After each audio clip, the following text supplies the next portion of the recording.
Hello, everyone, and thank you for joining us this afternoon for our webinar on understanding approved materials for use in organic crop and livestock production. This webinar is part of the South Dakota Specialty Producers Association's cooperative agreement with the TOP program. And this program is supported through the United States Department of Agriculture Transition to Organic Partnership Program. And TOP is a program of the United States Organic Transition Initiative and is administered through the USDA Agriculture Marketing Service National Organic Program. During today's webinar, we'll be hearing about approved organic materials from Dr. Angela Jackson, the South Dakota Specialty Producers Association's Organic Transition Ag Advisor, Roger Plant from the Organic Materials Review Institute, and Sara Sherman from Where Food Comes From. We have 1 hour and 15 minutes set aside for this webinar with time for questions at the end. So please use the Q&A feature or the chat if you would like to send in any questions during the presentation, and we'll do our best to have them all answered.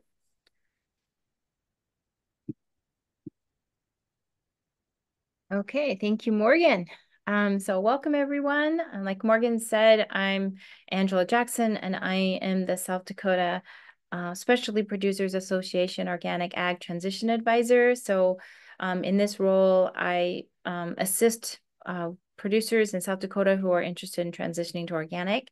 And I'm really excited about this topic today. I always get a lot of questions on where do I get more information on approved and prohibited inputs, and who's responsible for making those decisions, and how does that whole process work? So I'm really excited to have Roger with OMRI with us and Sara with Where Food Comes From. I also have an organic farm, and I'm certified to Regenerative Organic Certified with Where Food Comes From. So I kind of have a little bit of experience in that way, but I also previously was an organic auditor and an independent organic inspector for a number of years. So we have a great group here with us today. So with that, I'm going to kick it off. Roger, do you have a slide deck that you would like to share, or would you like me to share that? Or do you have a slide deck or not? I can share it if I've got privileges to do that. Morgan, can he share the screen? And then what I thought we'd do is, Roger, if you just want to kind of talk a little bit about OMRI, and then I'll have Sara kind of speak to that from the certifier standpoint as to, how our, when a producer is interested in using a product, how does that work from the certifier side? Like, why do we need to even get the certifier involved in the first place? Can't we just go out there, and if we see the OMRI label or we see it, we just buy it and put it on our land, and why we maybe shouldn't do that? Okay, great. I will share. Hopefully everybody's seen the South Dakota logo. Is that coming up? Yep. Okay, great. And I will also defer to Sara and Angela on some areas that I'm going to brush on in terms of OMRI's relationship with certifiers and inspectors. So feel free to hop on at any time, you guys, to expand on what I talk about or clarify what I talk about. But first of all, let me tell you a little bit about me. I have been in the food business on the marketing side for most of my professional career. I for several manufacturers that have manufactured organically certified products, USDA certified organic product. And I always thought, oh, gee whiz, this is neat. I get to go to a new class of trade. I get to go to Whole Foods, or I get to go to the organic department of particular organizations. And it was just kind of a, by gosh, by golly, this is kind of neat. And then I started working for OMRI about 3 years ago, and was I blown away. The USDA Certified Organic Program is amazing, and it blew me away. And so as you contemplate transitioning to organic, know that not only is it a ton of work, but there's a ton of benefit. And in terms of credibility and trust and uh, uh, importance, there's nothing better than USDA certified organic. So I'm happy that you've asked me to be part of this, and that's my bias, my background. Um, so let's just dive in. And I think Morgan is looking at the chat because I'm not. So if any chat comes in, um, that would be something you just pause me on, Morgan, and um, let us know what the question is. For the first thing is, have you ever heard of OMRI? I am amazed by the number of people that say, "Oh yeah, I know all about OMRI." OMRI. Oh sure, sure, sure. But OMRI is well. You've got a strong brand name, a strong brand presence out there, but um, OMRI is not well known or understood, and so I'm going to get into the role and maybe some misconceptions and some nuts and bolts about what we are and what we do. Here's our mission. And rather than just read it, I'll tell you what we do. We help people. We're in the helping business. When we were created 26 years ago, we were created to help certifiers. And as time has gone on, we have expanded our mission to help operators and really anybody. That's what we do. There's a lot of stuff that you got to manage as a farmer, and you don't need more complexity. You don't need more challenges. You don't need more confusion. And so we try to eliminate confusion. We try to help people overcome hurdles. Try to, as best we can, educate people, and and that not only goes for operators, but it goes for manufacturers, it goes for distributors, it goes for anybody in the supply chain that has questions about input materials. That's all we do. We just do input materials. We're not a certifier. We are technically called an MRO, a material review organization. And we've got people that have spent their whole careers, thinking about input materials. And so 26 years ago, there were, I guess, the beginnings of the USDA Certified Organic Program. And there were certifiers that were always bickering and fighting amongst themselves. A certifier in California wouldn't agree with a certifier in Maine. And so MROs were created to help create, to establish a level playing field. So a farmer didn't get in trouble.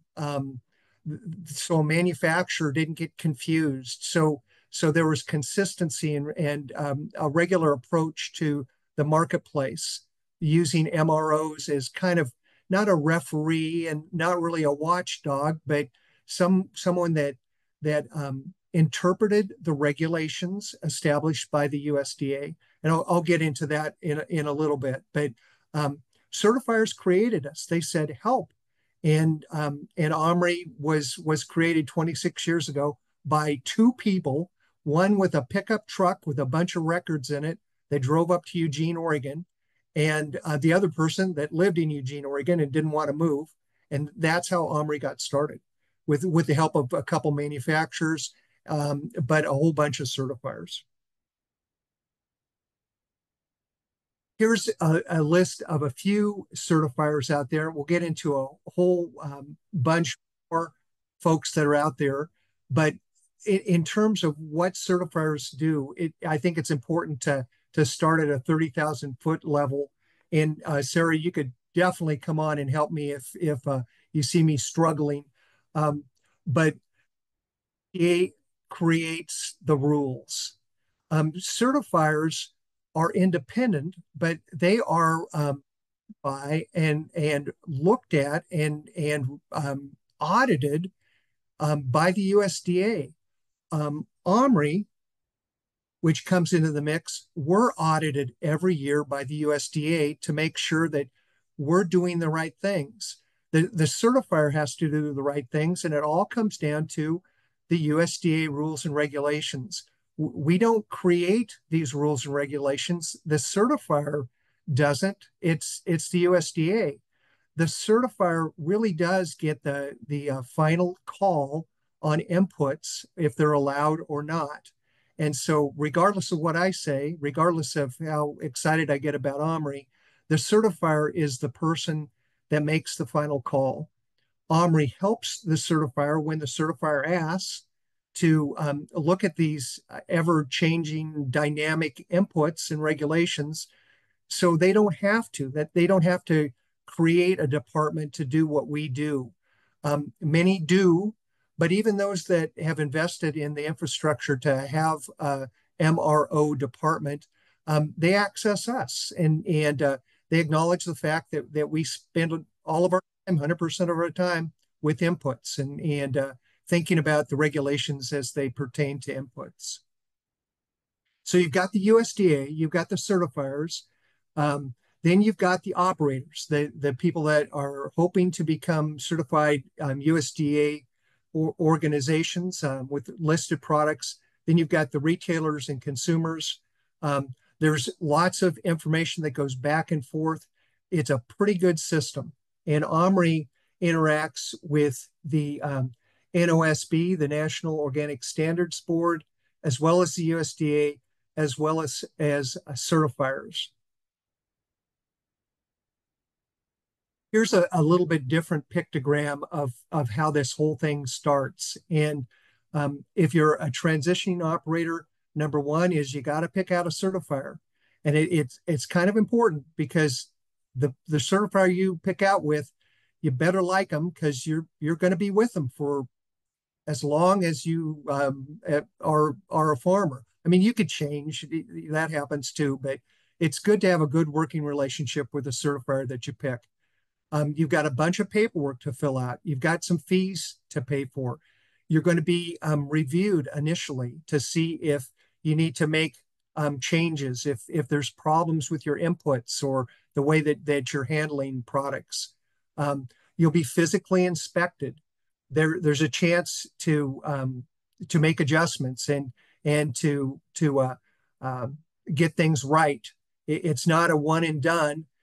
You can say, okay, well, if I need to do that, then I'm going to do that. But it's all to have a level playing field and to be fair with everybody that is certified. Then you will be selling your product more than likely to somebody that is interested in buying a certified organic product. And in mix, you've got people supplying you with ingredients that need to be compliant, and that's where OMRI comes into that mix. Here's a little bit of information that I pulled from the USDA, and you could go into a lot more depth on the links at the bottom. I will provide this presentation to anybody and everybody that wants to have a PDF of this or even a PowerPoint, but the links will be live regardless of PowerPoint or PDF. To start with, all operators have to complete a 6-step process. There's no cutting corners or avoiding the rigors of the system. It is the most rigorous system that's out there. It's the only system that has consequences if you're caught cheating. It's something that people have gone to jail because they were caught cheating.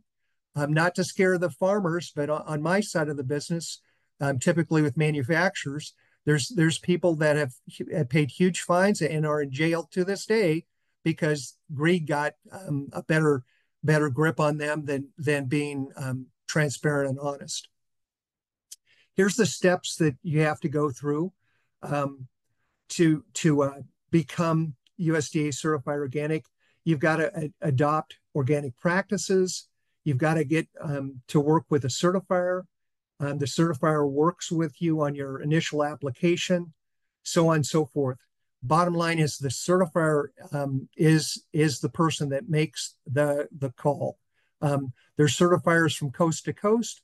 Sometimes certifiers overlap in geographical areas, but you could just ask your neighbor, who do you use, and you'll be able to vet them, find out if there's challenges, and find a certifier that is a good fit for you. Most work for the operator happens at the beginning of the certification process. It's a scary process, but don't be scared off. There are things out there that are difficult, but there's ways to get through this. And I'm going to share a little bit later with a program that actually will help support you financially as you transition.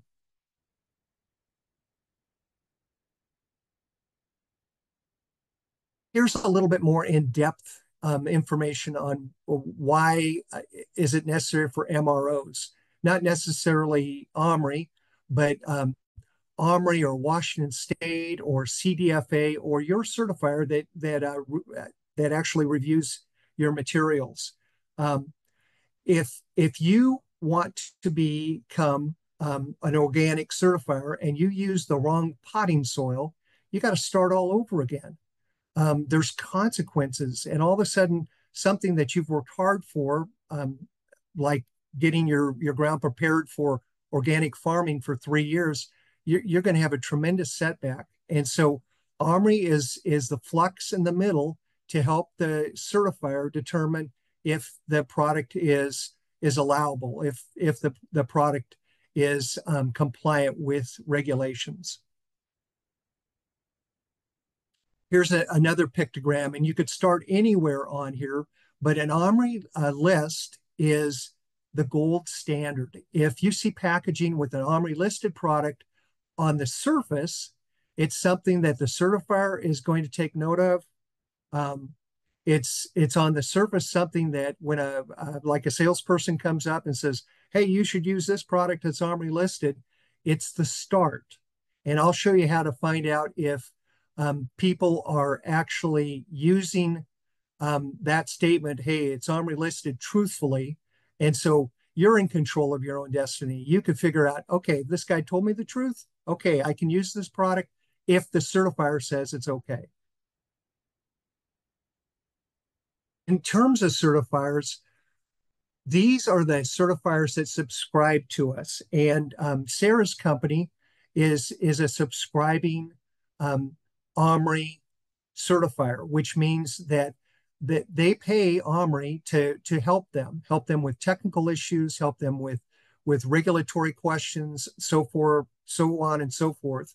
But about 55% of all NOP certifiers, of the 80 or so certifiers across the globe that do NOP, are subscribers to OMRI. Certifiers based in the US that certify to NOP, we've got about 70%. And certifiers in Canada that certify to core is about 44%. So we're credible.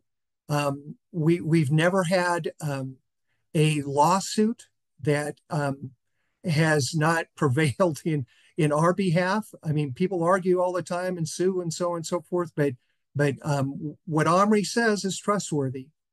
We'll get into the trust issue a little bit later, but it's such an important part of USDA certified organic. Okay, I alluded to the fact that you need to be able to find out if OMRI listed really means OMRI listed, if there's not restrictions or caveats with the listing. And the way to find that out is to use our search tool on the omri.org website. And on that website, you're going to find a link to a tutorial that's 3 minutes long that'll tell you everything about how to use our search tool. It's somewhat intuitive, but there's lots of filters, and I know, because I'm not a technically savvy guy, how difficult it is to work with everybody's website and YouTube and all that. This 3-minute video is golden. So remember this. And the YouTube shortcut is at the top of our web page, and I'll point that out again in a second. Here is our search tool. Trying to find out if not only a brand or a particular input is allowed, but you can find out a ton of other information about products that are OMRI listed or people claim that it's OMRI listed. And here's just an example where you could put in a product and 30 total results came up for this particular search item. You could see that there's an X by the American flag. That warrants a little bit more information. So you just click on the term, the word, and dive in, do a little exploration. There are 4 OMRI listed products. There's one material article that you can read and bone up on this particular input. And then there's 25 products generally in the category. Here's the golden ticket. You can go, I'm using this search tool to find the OMRI listed certificate by class, by manufacturer, with a date, to find out if that salesperson that was trying to sell you an input and said it's OMRI listed, it really is OMRI listed. How long does the whole process take? The first time, probably 3 minutes. The next time, probably 30 seconds.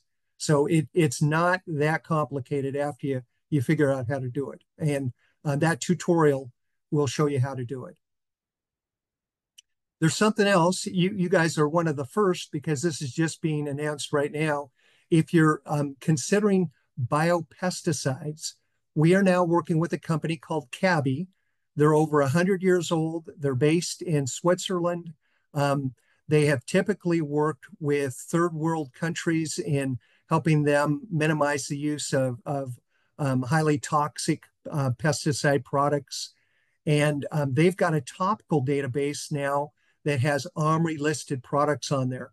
So not only do you have the OMRI search tool, you've got this new OMRI Cabby bioprotection portal where you could type in a pest problem and a solution will come up not only with OMRI listed products, but the EPA has registered and authorizes for use.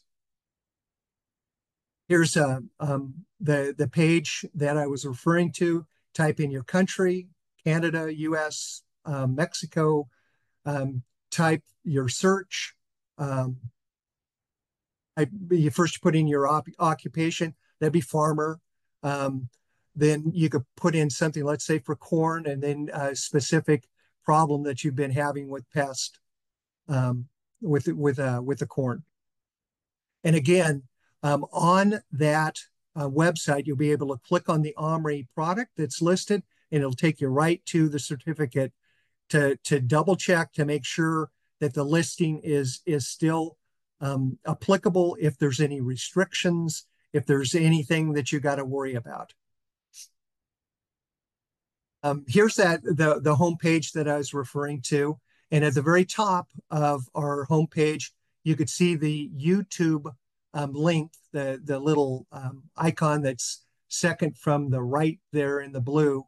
And so if you can remember one thing from this presentation, that's where you find the search tool tutorial. Now on the OMRI listed seal, if you're buying in bulk, you won't necessarily see that, but you can find the certificate by what we've just talked about.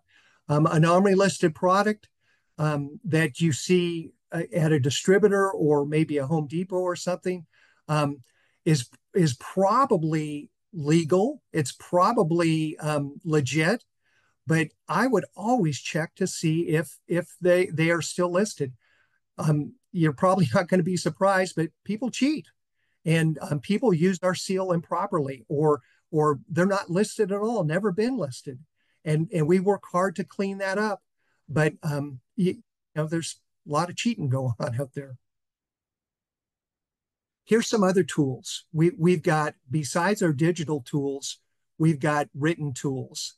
And if you don't have internet service, if you're on the run, you can have the OMRI products list, which has all of our listed products in a hard copy. If you want to know about generic materials that the USDA has authorized as compliant, you've got that. We've also, and those are available just upon request. If you wanted to really get deep into what's happening on a regular basis in the industry, we have a subscription for $59 that will get you newsletters and regulatory updates. And you could also have access to our technical team by email. And then obviously our social media stuff. Here's more OMRI resources and links. And I won't go into all of this, but on the printed copy or the digital copy that you request, you can get into this in a lot more detail, but some great information on transitioning. Okay, trying to make this a little more practical, let's get into a couple things and how the OMRI organization looks at when we're reviewing compost from various manufacturers and pesticides. And maybe now is a good time to talk about how OMRI is funded. We're a nonprofit, but we're a self-sustaining nonprofit. For at least the last 7 years, we have not asked or gone out and had a fundraising campaign. We've not had a campaign to ask for donations. We accept donations, we welcome donations, but our funding, 90% of it comes from manufacturers, 10% comes from certifiers. And there are people that say, well, because of that relationship, OMRI must be in the pocket of the manufacturing community. And if you can believe a marketing guy, we're not. And we're not because of the way that we are organized. We're not because we're audited every year by the USDA. There are not any backroom deals. When we offer something to one manufacturing group, we have to offer it to all manufacturing groups. In terms of trustworthiness, again, we've never lost a lawsuit when there's disagreements. When it comes to sharing people's secrets, because all of these folks have proprietary information and they're competitors. We have third-party agreements and non-disclosure agreements that are ironclad and rock solid. And so we do not have kickbacks or sheltered income or anything from the manufacturing people. And our annual audits, which are available to the public, prove that. CABI in Switzerland is much like us, a little bit different, but they're funded by the manufacturer, but also it's an arm's length transaction. Okay, here's an example on compost. How can you trust that the OMRI listed compost is a product that's compliant for use on your transitioning organic farm? Well, it's because we follow the regulations. It's all about the regulations. And on that list of links, you'll find links to some of these terms. And this is a regulation 205.2, which defines what compost is. 205.203, there's a certain criteria that we look at. There's certain procedures, operational procedures that we look at. This is probably getting into the weeds, and you might not really care about this information. The point is, it's a robust system, and OMRI is part of the, if you will, watchdog but we're watched by the USDA. So it works really well. More regulatory things that we look at and insist that this has to take place before you become OMRI listed. For information. And again, if you want to get into the regulation, you can, or you can ask your certifier, and your certifier can give you the particulars. Here's some information on compost feedstocks, and it's pretty interesting, the thought that has gone behind this organic system. I'm looking at this over, and green waste, no plastic utensils, no bioplastic, styrofoam, plastic mulches, and all of these things have been discussed and vetted, and the certifiers work hard to make sure that the right thing is being done with the NOSB and with the USDA. There is a lot of give and take, and it's not a static world. The world changes, technology marches on, and things need to be looked at on a regular basis. And OMRI is on top of that, helping the certifier. Here's an example of an OMRI listed certificate where there's actually a caution statement. And it's important when you look at the OMRI listed certificate that you understand there might be a restriction or there might be a caution. And your certifier is looking at this too. So you guys can talk about the risks involved, or if it's going to be allowed or not. Very similar to compost or pesticides. And I won't waste time going through all of this information, but the EPA getting involved, as well as the NOSB, as well as OMRI, as well as the certifier. So pesticides are really, really under a spotlight. A little bit more information on 205.206. Bottom line is you got to do all kinds of stuff before you look at a pesticide. And then when you look at a pesticide, if you have to, there are compliant alternatives out there. More information. Here is an OMRI seal where there's actually a use restriction. And that talks about regulation 205.206E.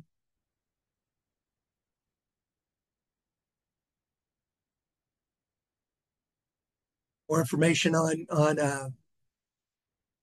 pesticides and OMRI, and again, us following the regulations, your certifier following the regulations.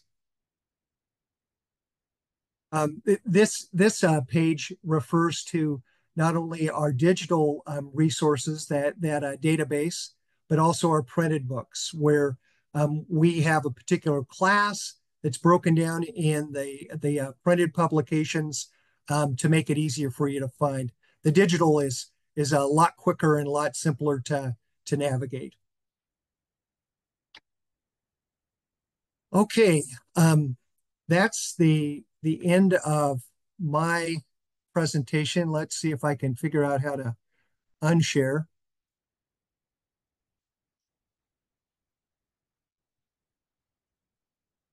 I don't see any questions yet coming in for you, Roger. And if there aren't any, I'll just open it up if anybody has any questions for Roger before we move on to Sara.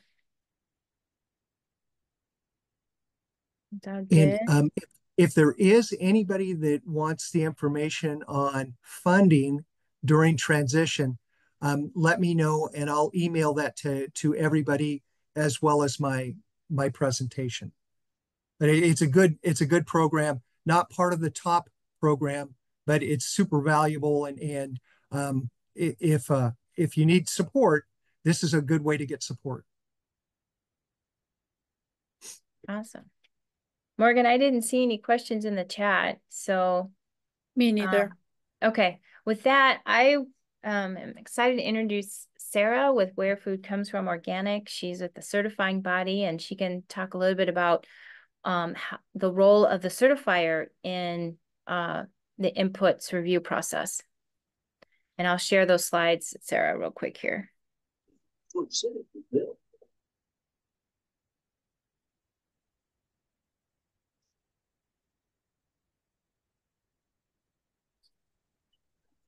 Can you see those on your screen? Whoops. Great, Angela, thank you. Can you guys hear me okay? Yes. Great. Well, that was a great way to open up, Roger. Thank you so much for sharing all that. So just a little background on me real quick. I'm Sara Sherman. Oh, we lost your audio, Sara, or is it just me? Can you hear me? Yeah, now you're back. Okay, cool. So I'm Sara. I'm the Where Food Comes From RAC program manager. I also work as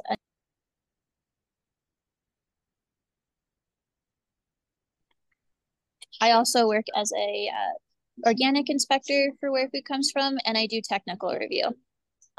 You'll find me on the final review side a lot. So I do input review, and I just wanted to take a couple minutes to go over how we do it.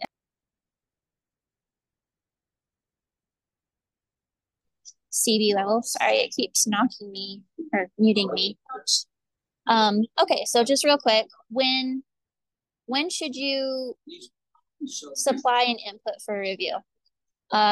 During the initial review process, or when you're going through the renewal cycle. It is super important to submit something for approval prior to its use.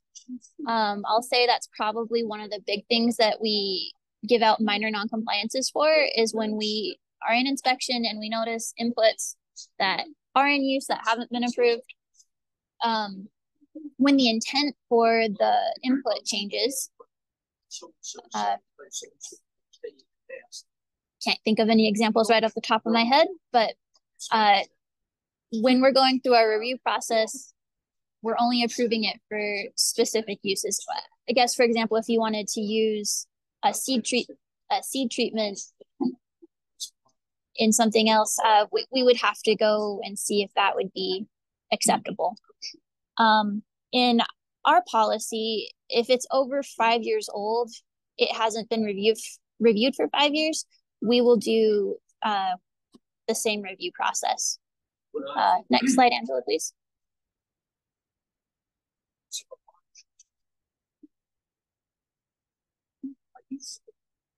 So simple steps for input review. We have an internal database that we put all of our approved inputs in. If it's approved there, we'll just use the information that's already saved and put that in the OSP for the operation to view as far as where we land on the input. Other databases that we utilize, OMRI being one of them. We also look at Washington State's Department, CDFA, PCO, those are all really good sources. If we can't find these particular inputs in any database, we will begin the internal review process. That is then going to having a complete list of ingredients for that material. During initial submission for input approval, it is super important to have labels that list all the components of the input for review. Then we will go and check each ingredient against the national list, look at each ingredient separately within databases. Prior to, if you don't mind, next slide. If we can't complete input review for each individual material, there's a couple things that happen. Well, first off, if you're not able to supply a label with complete ingredients, then we do submit it to our third party for review. And then for, sorry, can you, one more slide?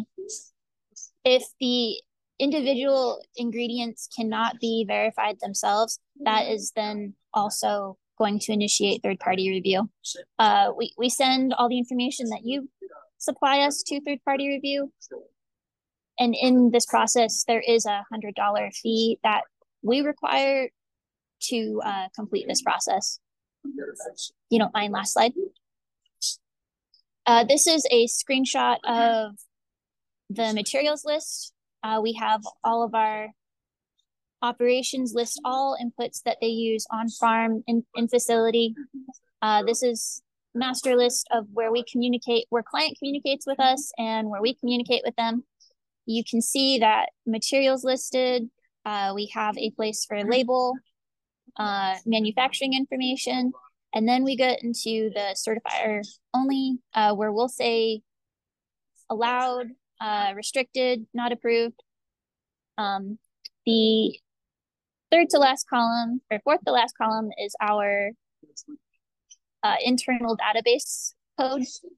What we would initially list as far as we have it in our database.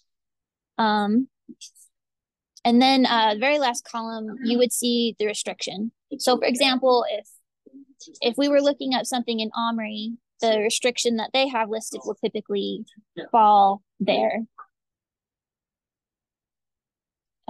This is where we communicate, or it's important to have a complete list here where we try to keep this up to date as much as possible. There is that communication between client and CB as far as, hey, I'm thinking about using this. This is where the client would first list it, and then we go through the approval process and fill out columns appropriately.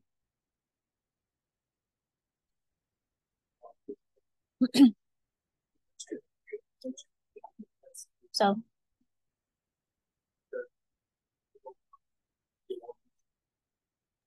I'll unmute myself. It looks like we have just some folks saying, yep, you'll get a copy of the PDF slides. And Roger mentioned supporting funds for transitioning operators are available through the NRC, NRC Organic Management Practice Standard 823.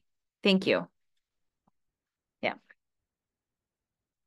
So that Organic Transition Initiative is a program that's also available in South Dakota through NRCS. So, okay, I'm gonna stop. Can we stop sharing, Sara? You have anything else to add?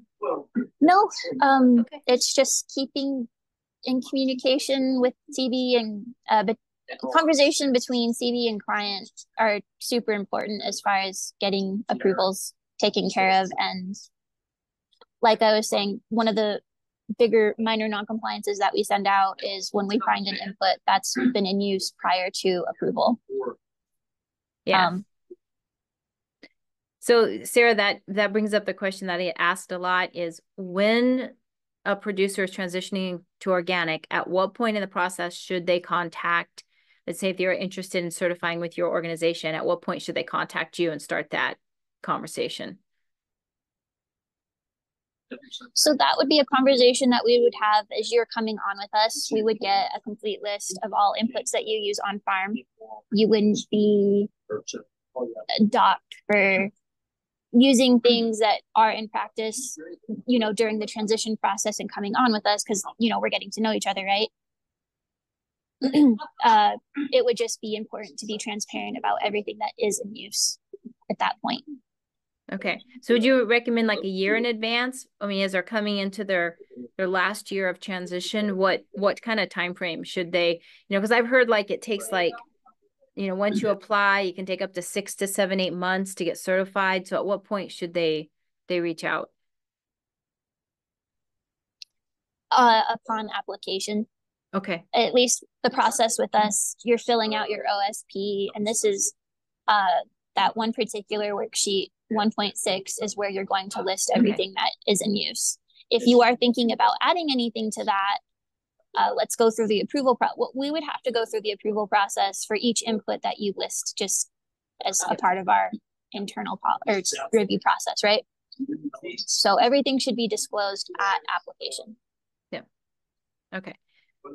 And then, of course, if you change anything or decide that something is not available, right, it's for whatever reason, then you need to reach out to your certifier to get approval before you use that replacement product. Yes. Yeah. So another question, now normally, like, so I'm certified organic also with MOSA, and the way that it works with MOSA is, I just email them.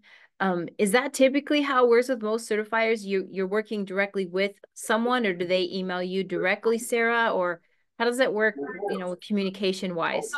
Is there like a protocol that you follow? Do they go through the portal or something? So typically you'll be assigned a certification specialist that is designated to your file. You would communicate directly with them. It depends on what part in the process you are. If you're in initial review, you'll be working with your initial CS. Final review, like let's say an inspection, you bring up to your inspector, hey, I want to use this. Is this something that you can submit? That's another option to introduce the idea of using something and getting that approved. The inspector would then submit or give notice of the intent, interest, and the final reviewer would follow up, get everything that they need to do the input review and approve it based on the material. So avenues for communication, email, calling. Okay. You have people directly to work with. At least in our OSP, you'll see direct contact information. You'll be able to get a hold of someone. Okay. Another question I get asked is, how long does it take to get an input approved through the certifier? Like if I decided I want to use a seed inoculant, typically how far in advance should I contact the certifier? Well, definitely before you intend on using it. Depending on the material, it can take a minute to review it. If it's something that's used, it shouldn't take too long. You could probably hear back within a working day. But if it's something that has to be sent out for third-party approval, depending on the material, it can take longer. Yeah. I told Roger I was going to share a story of actually something that happened to me, which when I share the story, it's unfortunate, but it was a reality that I had bought a fish emulsion product as a fertilizer, as a soil amendment product.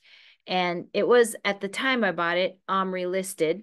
But during the 2 years that I owned it, because I only used a few ounces a year, right? So I kept it in my refrigerator and I went to pull it out, and it was getting to the end of its life. It was like 3 years after I bought it.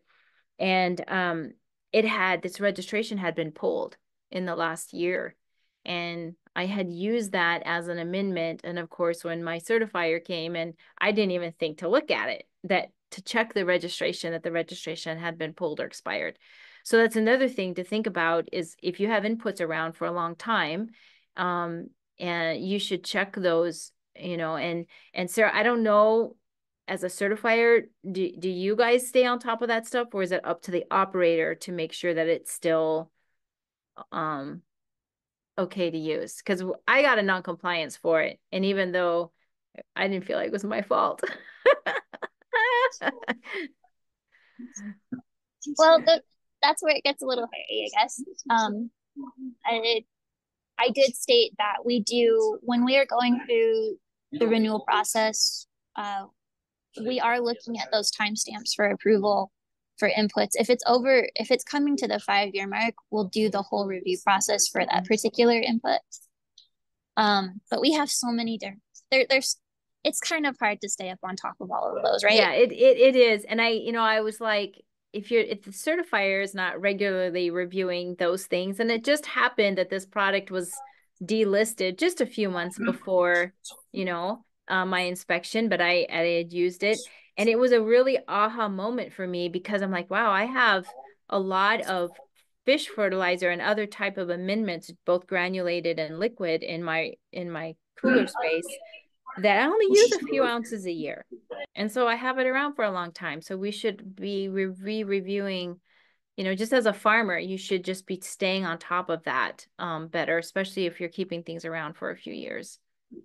In that case, I would say it would fall more to the farmer to stay on top of that. During inspection, we are looking at what you have on site and comparing that with what you have listed as approved for use. Yeah, that inspector was on it because I'm like, the inspector found it. And I'm like, oh, how did you know that that was a delisted product? Because I don't know. But anyway, it was a good inspector because most inspectors wouldn't have gotten that deep, but caught it. So at inspection even, he just looked right at it and said, nope, that product's not allowed anymore.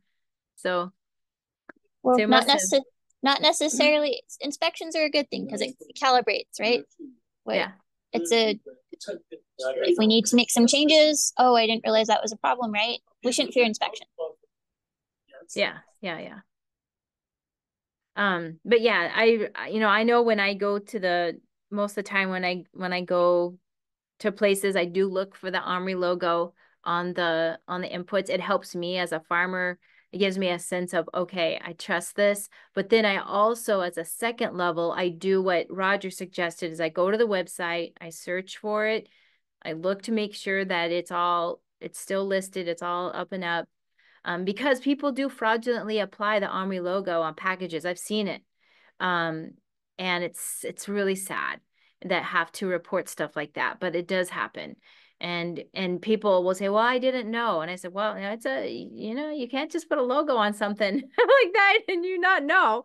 So, so yeah, doing your homework, checking those labels, double checking against the databases, to make sure it's current, and then checking with the certifier. So it can happen too easily, and I've seen it unfortunately more times than I want to say that I've seen farmers put inputs down and not check with the certifier first, and it ended up being a really bad situation because it wasn't an allowed input. So do we have any other questions that you can see, Morgan, in the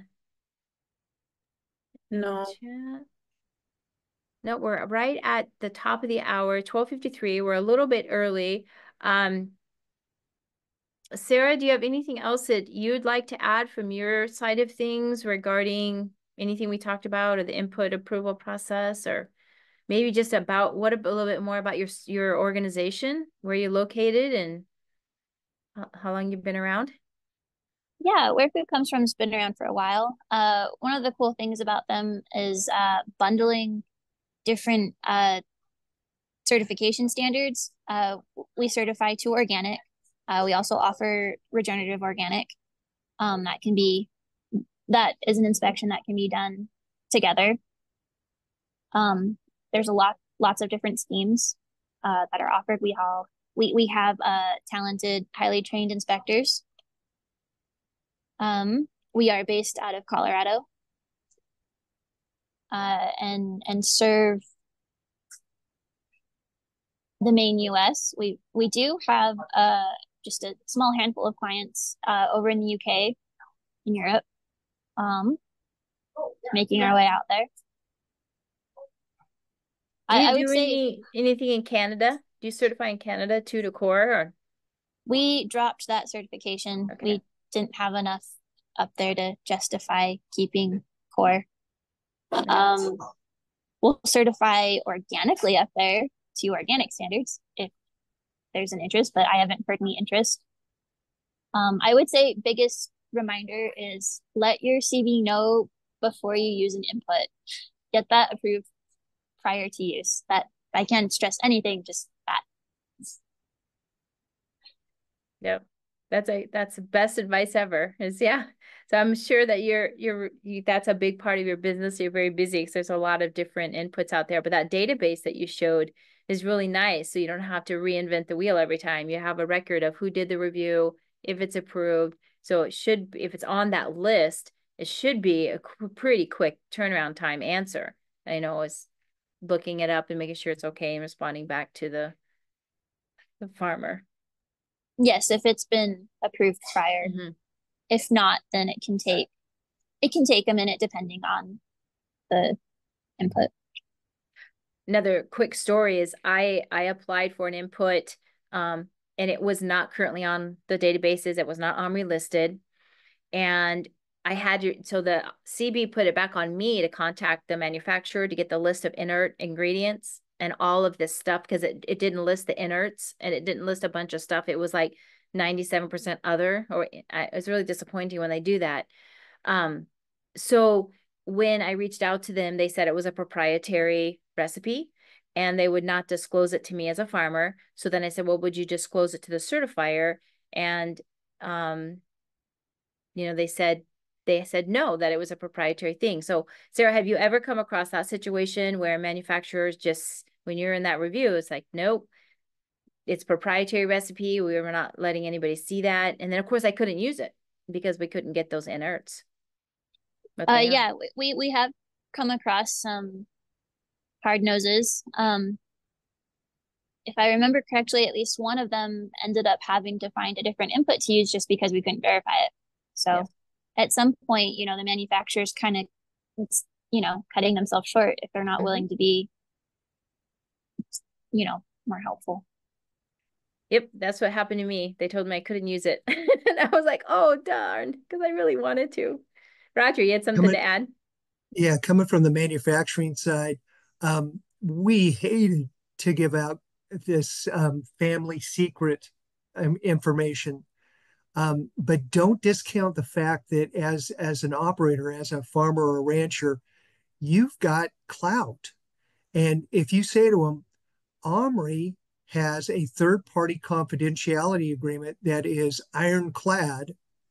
If you will go to OMRI, get your product listed, this is my pitch. I'll use your product, and you won't be giving away your family secrets, which are I totally understand. I mean, I hated giving away your secrets because it's proprietary for a reason. I want an edge over my competition, but we do that all the time, and we can overcome the fear that the manufacturer has, which is real, and I can appreciate that. But we've dealt with that for at least 15 of the 26 years that we've been in business, because nobody likes to give away secrets. Yeah, thank you, Roger, for adding that, because that is something that to think about is in those cases where they feel like they don't want to work to do that, they could work through OMRI and yeah, and get it listed that way. And okay, well, that's good information. Well, this was really informative for me. I always learn from these, even though I'm part of, kind of feel like part of the panel, but I'm always learning. And I think it was a good experience. I learned some new things, Roger, about that the bio database for the biopesticides. That is, or what did you call it? Bioprotection portal. Bioprotection. That is cool. It is really cool. I suggest everybody go in there and play with it. Come up with your worst nightmare pest and see if there are compliant products to address it. You'll be surprised. That is so cool. I love it. I'm going to be sharing that out on we got to share that out, Morgan, on all the on our Google listserv and out on our Facebook page, because that is cool. One last thing too, it is when I talk to operators about transitioning, the elephant in the room is, doggone it, I'm trying to make a buck, and this is costing me money for 3 years. I'm not going to be able to recapture my costs. That NRC program is really helpful. So check it out. I mean, when somebody says, I'm going to help you, you ought to at least look into it. Maybe they won't, but I think it's valuable. And if I was a transitioning operator, I would definitely take them up on their offer. Yeah, that's great, Roger. Thank you. Any other questions that we have on the Q&A side, Morgan? Anything else come in? No. As we close out though, when you exit the browser, there's going to be a quick post survey that pops up. It's only 6 questions, and we would really appreciate all of your responses as we continue to grow this program and complete our reporting. So please don't skip over that part when you leave.